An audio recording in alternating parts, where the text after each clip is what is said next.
చాలామందికి కడుపు ఉబ్బరము, అవును. కడుపు మంటలు, పెయిన్స్ రకరకాలుగా చాలా వస్తాయి కదా. కడుపు ఉబ్బిపోతుంటుంది, కడుపు నొప్పి వస్తుంటుంది, చాలా ఇబ్బంది పడుతూనే ఉంటారు. ఇవి కారణాలేంటి?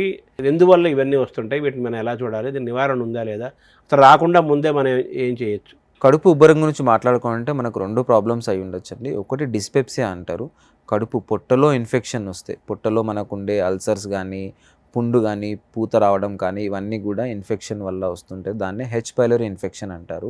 సో, అలాంటి లక్షణాలు ఉన్నవాళ్ళు ఎండోస్కోపీ చేయించుకొని, ఇన్ఫెక్షన్ టెస్ట్ చేయించుకుంటే హెచ్ పైలోరీ ఇన్ఫెక్షన్ గనక మనకు పాజిటివ్ వస్తే, అది ప్రాపర్‌గా యాంటీబయాటిక్ ఒక 2 వీక్స్ 10 డేస్ టు 2 వీక్స్ వాడితే మనకు ఆ ఉబ్బరం అనేది తగ్గి ఇన్ఫెక్షన్ అనేది తగ్గుతుంది. సో, ఇట్లాంటి లక్షణాలు ఉన్నవాళ్ళు వాళ్ళ దగ్గరలో ఉన్న గ్యాస్ట్రో డాక్టర్‌ని కలిస్తే ప్రాపర్‌గా ట్రీట్మెంట్ అవుతుంది.